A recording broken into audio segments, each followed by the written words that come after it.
jd1noticias.com, a notícia no seu celular. Continuando a sabatina com os pré-candidatos ao Senado, o JD1 TV recebe o Dr. Odilon de Oliveira, que disputará o cargo pelo Partido Social Democrático. Doutor, bem-vindo aos nossos estúdios. E para começar, por que ser senador? Tainá, cumprimento você, Danilo, toda a equipe, cumprimento a todos que estão vendo e ouvindo a gente. Essa pergunta me fizeram já quando eu ingressei no cargo de juiz federal, há muito tempo. Mas eu gostaria, se você me permite, de primeiro dizer quem eu sou. Juiz Odilon, mas muita gente me conhece pessoalmente.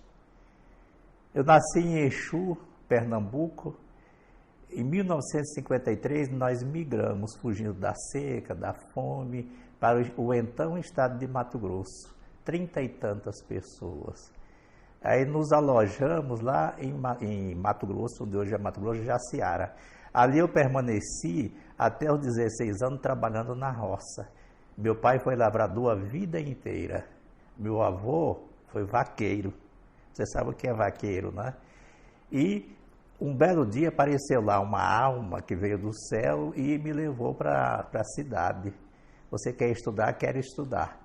Então, eu fui alfabetizado ali, depois eu concluí o ensino fundamental, fiz faculdade em Campo Grande, depois eu fiz um concurso para procurador federal, exerci o cargo de procurador federal, fiz um concurso para promotor de justiça, exerci o cargo, fiz um concurso para juiz estadual, então fui juiz de direito aqui em Campo Grande, aqui no estado de Mato Grosso do Sul. E depois eu fiz concurso para juiz federal.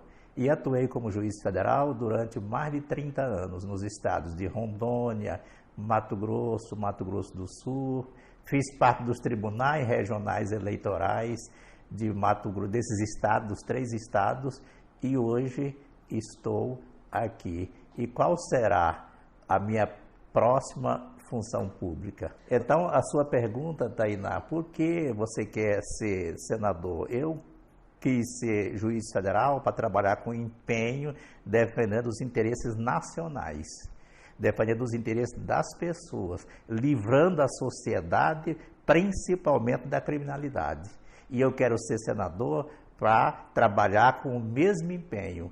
A sociedade me devolveu uma função pública para que eu possa me exercitar com dedicação integral à própria sociedade, desenvolvimento econômico e assim por diante. O senhor sempre teve uma atuação mais dura contra o crime. Que medidas proporia como senador sobre a questão? Bom, em primeiro lugar, o problema da criminalidade, normalmente a população e até a imprensa tem uma visão muito limitada. Quando se fala em criminalidade, se fala em direito penal. Direito penal é um instituto que não tem vida útil sozinha. Ele tem que ter ao lado dele a educação, principalmente, que a base é o começo da nossa vida. A educação tem que ter a saúde, a habitação e emprego também. Senão, o juiz criminal ou quem atue nessa área não vai ter muito sucesso, principalmente com relação à baixa criminalidade. Isto é, aquela criminalidade que não é organizada. E então existem muitas coisas que tem que se fazer. Tem que ser uma atividade conjunta, uma comunhão de interesse, uma comunhão, um consenso entre as autoridades, entre os 3 poderes brasileiros. E é fundamental também uma estratégia de desenvolvimento de fronteira. Eu não estou falando em fronteira de Mato Grosso do Sul com o Paraguai e com a Bolívia. A fronteira toda. Eu fui juiz federal em toda essa fronteira, até Guarará-Mirim, lá na divisa com Bolívia, no extremo. E eu conheço muito bem a fronteira.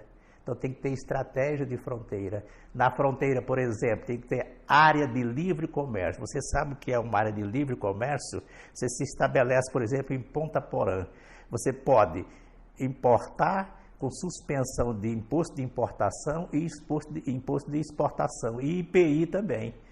E você, aos 3 anos depois, você recebe uma isenção. Então tem que se desenvolver isso. O Brasil tem mais ou menos nessa faixa de fronteira mais ou menos 10 áreas de fronteira. Isso é fundamental o desenvolvimento da faixa de fronteira é fundamental para a segurança pública e segurança nacional no Brasil inteiro. Então tem muita coisa para fazer nessa área. Doutor, como que o senhor vê a atuação do STF hoje? Eu mudaria completamente a estrutura do STF. Eu não sou contra nenhum ministro. Eu mudaria como?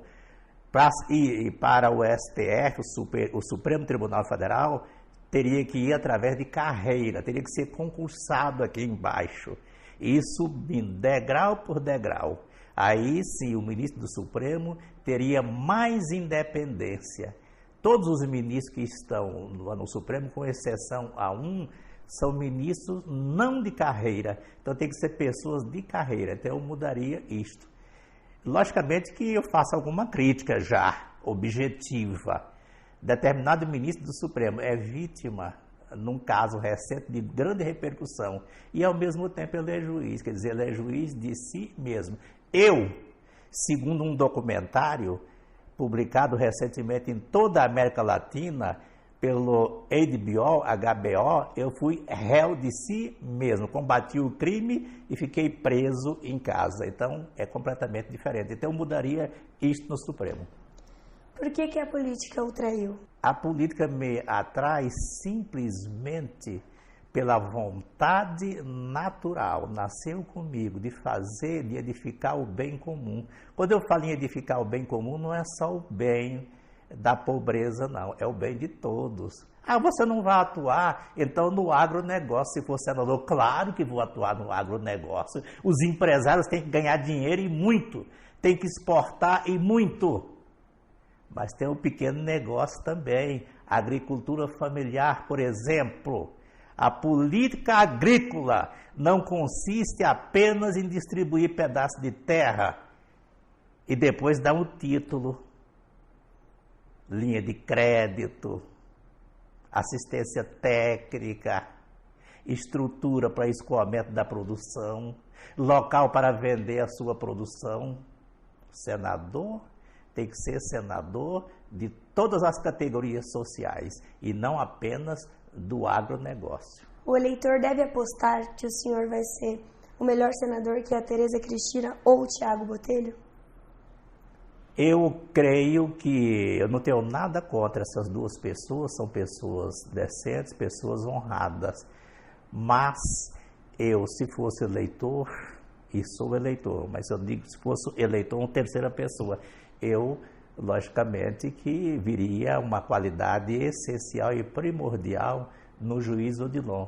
Também porque essa bibliografia que foi mostrada aqui indica que a atuação do juiz Odilon foi a vida inteira na área da legislação, aplicando a lei. O senador vai fazer o quê? Vai fazer a lei.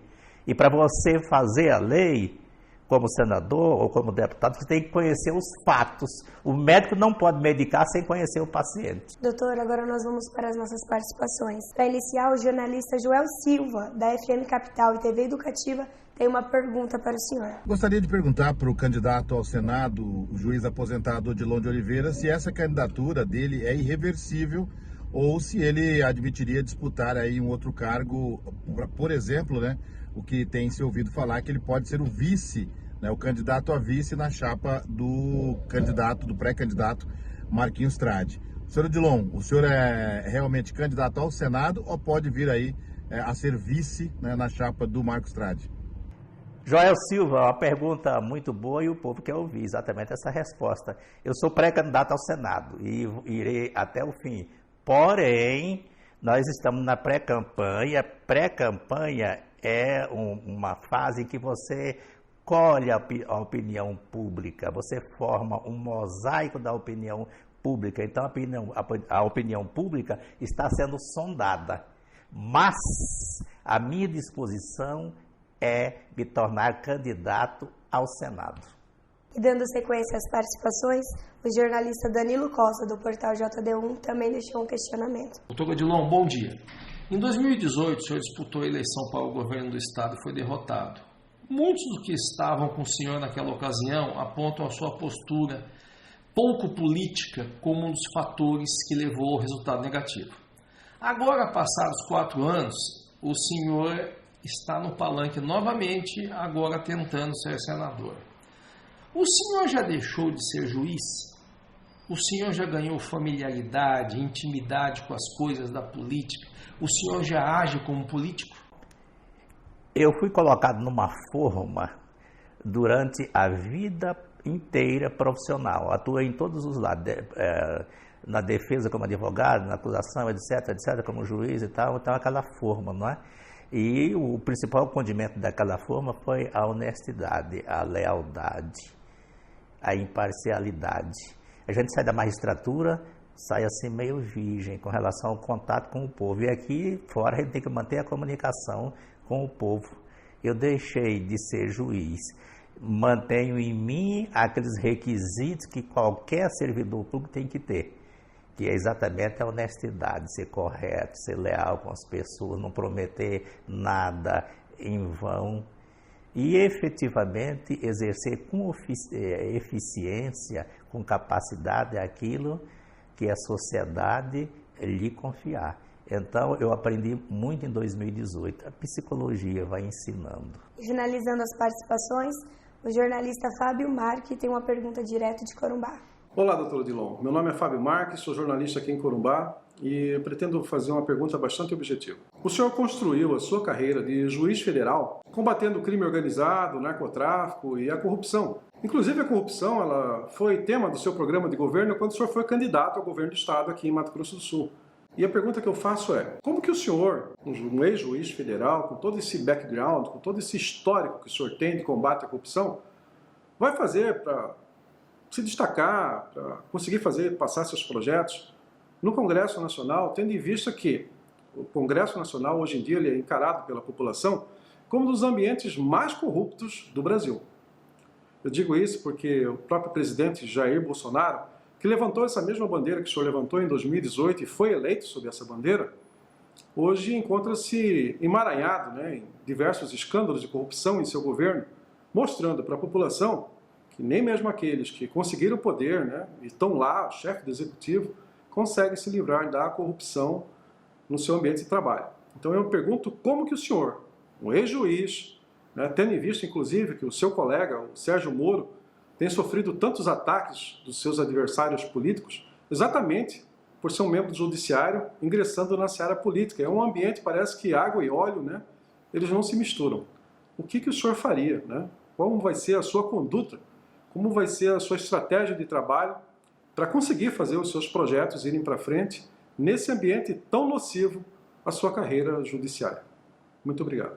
Agradeço imensamente a pergunta. É também exatamente por isso que eu pretendo o Senado Federal, para combater a corrupção. A primeira coisa que eu tenho que fazer, e a população já sabe disto, a população do Brasil inteiro, é exibir a minha fotografia, uma fotografia em preto e branco, quer dizer, tirada desde o meu comecinho, quando eu vivi em assentamento até os 16 anos de idade. E mostrar o registro de todo esse andamento, sempre à base da honestidade, pisando em terreno firme. Eu acho que isso influencia bastante no Senado Federal. E efetivamente mostrar ao Brasil os efeitos corrosivos, danosos da corrupção na área da saúde. O somatório da corrupção no Brasil daria para fazer quantos hospitais? O Brasil tem mais ou menos 350 mil leitos para internação. E você, com a corrupção de um ano, você dobraria isto. Na área da educação, quantas escolas você faria? Na área da habitação, quantas casas você faria com o dinheiro da corrupção? A gente tem que colocar isso nos ouvidos dos senadores e dos deputados federais o tempo todo, para que a alma deles seja impregnada desta verdade. É assim que eu pretendo agir no Senado Federal. Doutor Odilon, muito obrigada pela sua participação e disponibilidade. E para encerrar, o senhor pode deixar as suas considerações finais. Eu agradeço a Tainá, agradeço ao Danilo, a toda a equipe e agradeço a você. E quero desejar a você principalmente a juventude, que abram os olhos com relação às eleições deste ano. A juventude, nós temos 80% da juventude com 16, 17 anos sem título de eleitor. Entre no site agora mesmo do TRE, do TSE, e você faz o seu título de eleitor dentro de 10 minutos. Em síntese, Deus abençoe a todos vocês. Um abraço do juiz Odilon. JD1Noticias.com. A notícia no seu celular.